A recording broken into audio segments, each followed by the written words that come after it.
wawasan Nusantara dalam konteks negara kesatuan Republik Indonesia. Anak-anakku sekalian, kemarin juga kita bahas bahwasannya Indonesia ini mempunyai negara yang kaya akan budaya dan adat. Oleh sebab itu, bagaimana tata cara pandang dan sikap yang sama mengenai diri dan lingkungan kita, bagaimana cara pandang bangsa Indonesia terhadap diri dan lingkungan, maka inilah yang disebut dengan wawasan Nusantara. Sebab wawasan Nusantara sebagai wawasan nasional ini pada hakikatnya merupakan perwujudan dari kepulauan-kepulauan yang ada di Nusantara ini sebagai kesatuan yang mempunyai cita-cita yang sama dan keinginan bersama di dalam mewujudkan negara kesatuan Republik Indonesia. Mari sudah kita sampaikan konsep wawasan Nusantara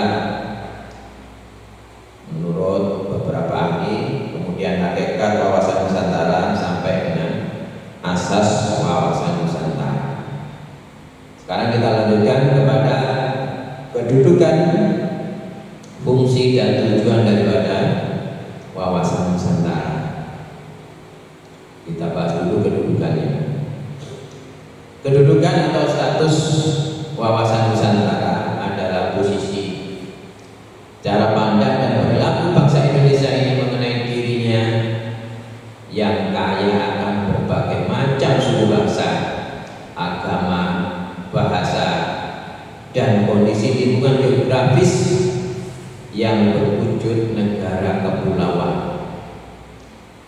Maka berdasarkan Pancasila dan Undang-Undang Dasar 1945, secara hierarki posisi atau status wawasan Nusantara menempati urutan ketiga setelah Undang-Undang Dasar 45, Pancasila, kemudian baru wawasan Nusantara. Kemudian yang kedua, fungsi daripada wawasan Nusantara yaitu merupakan pedoman atau motivasi serta dorongan dan rambu-rambu di dalam menentukan segala kebijakan dan untuk mengambil keputusan, mengambil tindakan dan perbuatan bagi penyelenggaraan negara dalam kehidupan bermasyarakat, berbangsa dan bernegara. Ini fungsi wawasan Nusantara, di antaranya sebagai konsepsi ketahanan nasional, kemudian wawasan Nusantara sebagai wawasan pembangunan yang mempunyai cakupan kesatuan politik, kesatuan ekonomi, kesatuan sosial, budaya, dan pertahanan serta keamanan. Dan wawasan Nusantara ini merupakan pandangan geopolitik Indonesia dalam lingkungan tanah air Indonesia. Kenapa? Sebagai kesatuan yang meliputi seluruh wilayah yang ada dengan segenap kekuatan negara. Dan yang keempat adalah wawasan Nusantara ini sebagai wawasan kewilayahan, sehingga berfungsi dalam pembatasan negara agar tidak terjadi sengketa atau konflik dengan negara tetangga. Kemudian yang ketiga adalah tujuan wawasan Nusantara. Tujuan wawasan Nusantara ini kita tahu adalah untuk mewujudkan nasionalisme yang tinggi. Maka dengan mengutamakan kepentingan nasional daripada kepentingan pribadi atau perorangan atau golongan, dengan tujuan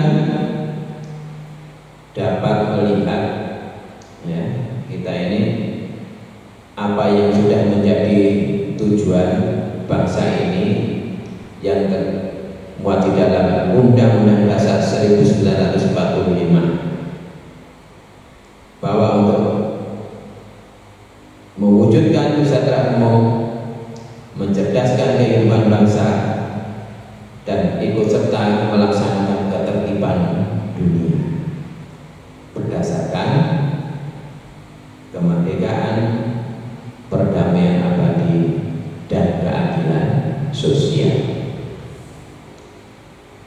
Kemudian tujuan yang kedua adalah tujuan ke dalam adalah mewujudkan kesatuan segenap kehidupan, baik itu alamiah maupun sosial.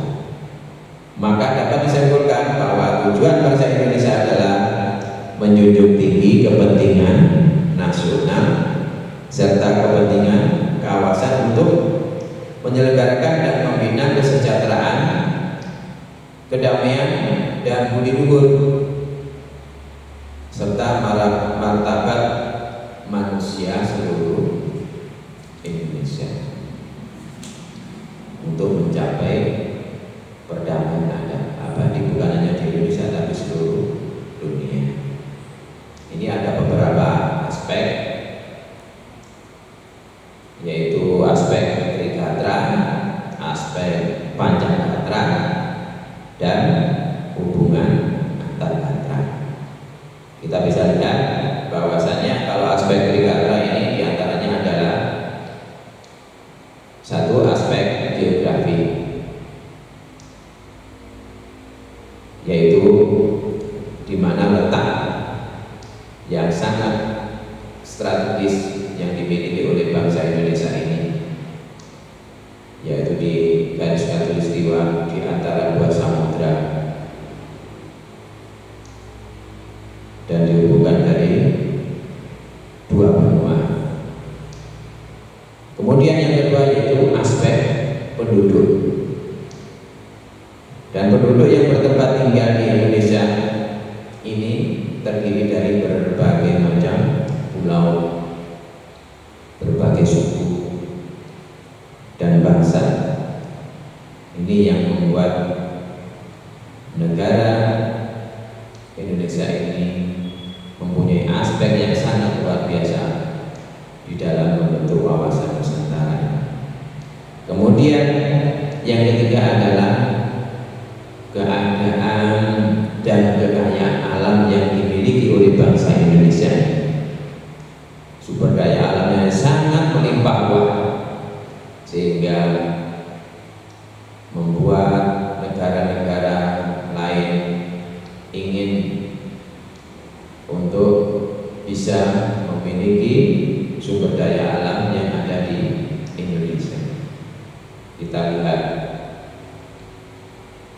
perekonomian yang sedang berlaku di dalam persaingan bebas ini, sehingga membuat mereka ini mendapatkan kesempatan untuk bisa berkompetisi di negara kita.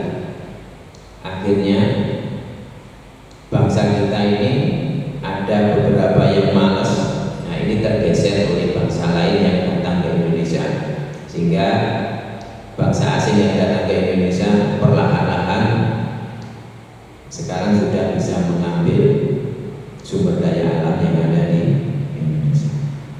Ini kelemahan kita. Maka kita butuhkan wawasan Nusantara yang kuat agar jangan sampai bangsa asing ini lebih leluasa menguasai sumber daya alam yang ada di Indonesia ini. Maka harus kita perhatikan prinsip-prinsip dan asas supaya kita bisa menghindari hal-hal yang tidak kita inginkan, yaitu kita harus memiliki asas maksimal, yaitu sumber daya alam yang dikelola atau dimanfaatkan harus betul-betul menciptakan kemakmuran dan kesejahteraan rakyat. Kalau rakyat juga tentu rakyat Indonesia, jangan sampai merugikan. Walaupun ini yang memproses adalah bangsa lain atau bangsa asing, maka harus ditimbang bahwa ini harus mensejahterakan dan memakmurkan rakyat Indonesia. Ini asas yang sangat perlu dan harus kita pertahankan, yaitu asas maksimal. Makanya ditaruh di pertahanan. Kemudian yang kedua, asas lestari, di mana pengelola sumber daya alam ini tidak boleh menimbulkan kerusakan lingkungan. Maka harus diupayakan menjaga keseimbangan alam, tidak boleh merusak. Kalau merusak berarti akan menimbulkan amdal. Analisis dampak lingkungan ini harus kita perhatikan.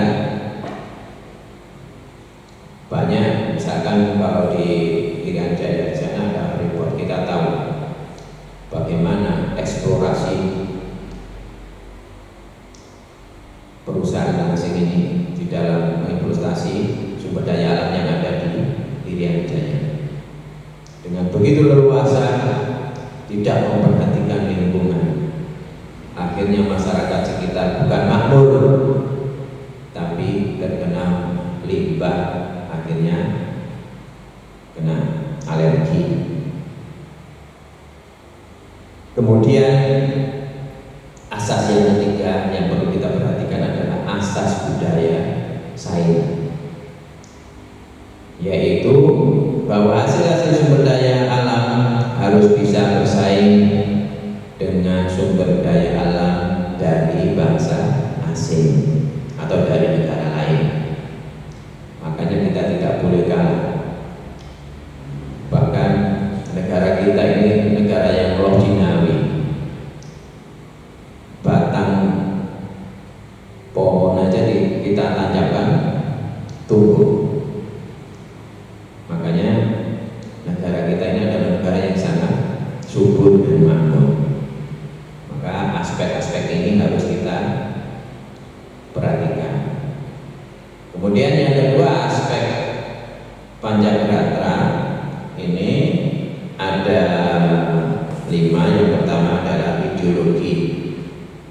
Ideologi ini sangat penting. Karena apa? Karena merupakan kebulatan ajaran atau doktrin yang dijadikan dasar untuk memberi arah dan tujuan yang ingin dicapai di dalam kelangsungan hidupnya. Misalkan kita mempunyai ideologi Pancasila yang harus dijalankan di dalam pelaksanaan pembangunan. Jadi pembangunan yang ada di dalam bangsa ini harus menjiwai nilai-nilai daripada Pancasila. Kemudian yang kedua, politik.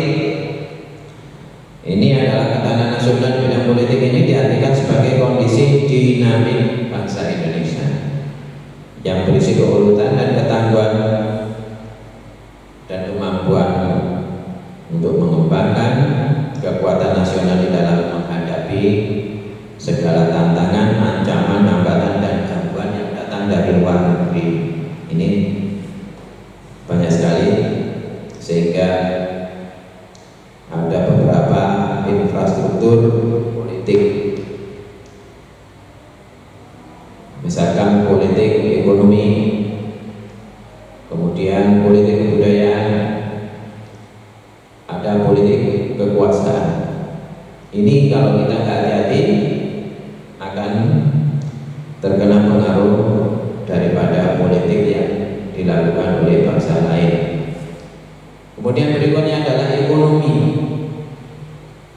Ini yang sangat menentukan ketahanan nasional bangsa sebagai kekuatan nasional di dalam menghadapi tantangan global. Sekarang kita menuju masyarakat ekonomi Asia. Dengan dibukanya masyarakat ekonomi Asia ini, kita juga tertantang dengan persaingan berat di dalam bidang ekonomi ini, terutama negara-negara di sekeliling kita, yaitu di Asia. Ada Cina, ada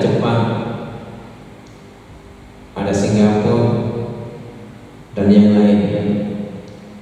Ini merupakan ancaman yang langsung bisa membahayakan kelangsungan daripada kehidupan ekonomi bangsa dan negara Indonesia.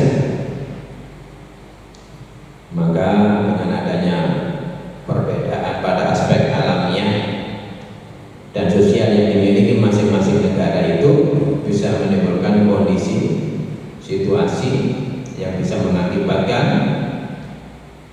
kehidupan ekonomi negara kita ini terombang-ambing gara-gara persaingan yang sangat begitu luar biasa dari negara-negara tetangga kita yang sudah kuat ekonominya. Kemudian yang keempat adalah aspek sosial budaya, di mana ketahanan nasional Indonesia di bidang sosial budaya ini merupakan kekuatan nasional di dalam menghadapi segala tantangan, ancaman yang langsung maupun tidak langsung yang membahayakan daripada kelangsungan budaya. Sekarang remaja-remaja kita, pemuda-pemudi kita lebih mencintai budaya asing daripada mencintai budaya sendiri. Ini yang sangat mengkhawatirkan. Maka akan mencapai nanti degradasi kepercayaan diri daripada kebudayaan bangsa ini. Karena apa? Tulang punggung budaya nanti juga adalah kaum remaja yang sekarang terlena dengan budaya-budaya asing dan alergi dengan budaya sendiri. Ini yang sangat perlu diperhatikan, yaitu sosial budaya, terutama sosial dalam media ini sangat mempengaruhi dan begitu perlu diperhatikan bagaimana ke depan bangsa ini. Kemudian yang kelima adalah aspek pertahanan dan keamanan. Maka kemampuan di dalam memelihara stabilitas pertahanan dan keamanan yang dinamis ini butuh kemampuan di dalam mempertahankan kedaulatan negara ini agar bisa menangkal dari berbagai macam ancaman yang datang dari luar negeri. Maka inilah yang penting di dalam bagaimana kita mewujudkan wawasan Nusantara ini dalam menjaga kelestarian negara kesatuan Republik Indonesia. Maka yang perlu dilaksanakan, kita masih ada hubungan yang harus kita laksanakan, yaitu hubungan antar data, yaitu hubungan yang secara menyeluruh dan saling mempengaruhi dan saling ketergantungan yang serasi dan seimbang. Di antaranya adalah yang pertama ketahanan nasional yang merupakan kemampuan dan keuletan bangsa di dalam memanfaatkan aspek alamiah. Kemudian ketahanan nasional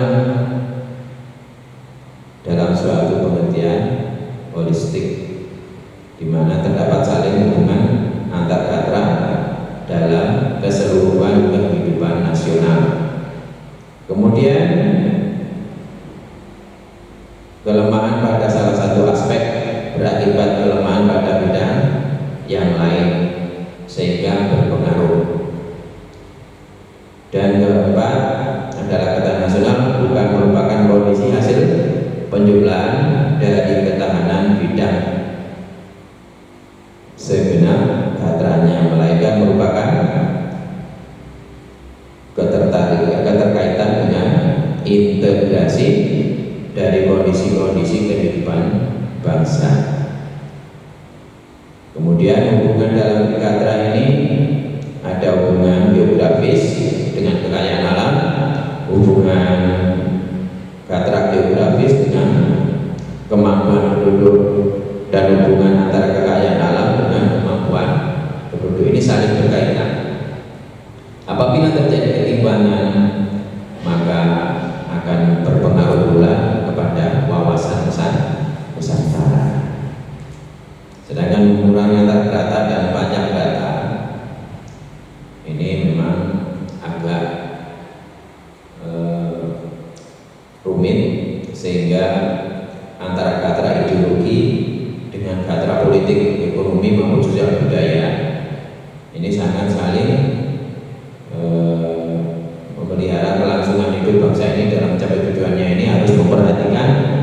kesinambungan. Kemudian antara gatra politik dengan gatra ideologi, ekonomi, sosial dan budaya ini sangat berkaitan erat. Jadi perkembangan politik ini juga akan mempengaruhi perkembangan daripada budaya, ekonomi, sosial, bahkan keamanan. Kemudian antara gatra ekonomi dengan gatra ideologi ini dari pertumbuhan ekonomi yang ada di dalam bangsa ini akan berpengaruh kepada baik itu politik, pertahanan, sosial, dan keamanan. Kemudian antara gatra sosial budaya dan gatra ideologi ini juga memberikan iklim yang kondusif untuk kehidupan politik di dalam berbudaya. Kehidupan ekonomi tetap mementingkan kebersamaan di dalam kehidupan, pertahanan dan keamanan untuk menghormati hak-hak individu. Dan yang terakhir yaitu hubungan antara gatra pertahanan keamanan nasional dan gatra ideologi politik. Itulah faktor-faktor yang mempengaruhi hubungan daripada wawasan Nusantara di dalam beberapa aspek. Maka peran warga untuk mendukung implementasi wawasan kebangsaan ini harus menciptakan iklim penyelenggaraan negara yang sehat dan dinamis. Kemudian ekonomi harus menciptakan tatanan yang benar-benar menjamin pemenuhan dan peningkatan kesejahteraan dan kemakmuran rakyat secara adil dan merata. Tidak boleh belik kasih, tidak boleh pandang bulu. Kemudian sosial budaya menciptakan sikap batiniah dan lahiriah untuk menerima dan menghormati yang lain. Ini karena kita menganggap bahwa semua itu adalah karunia dari Allah Subhanahu wa Ta'ala.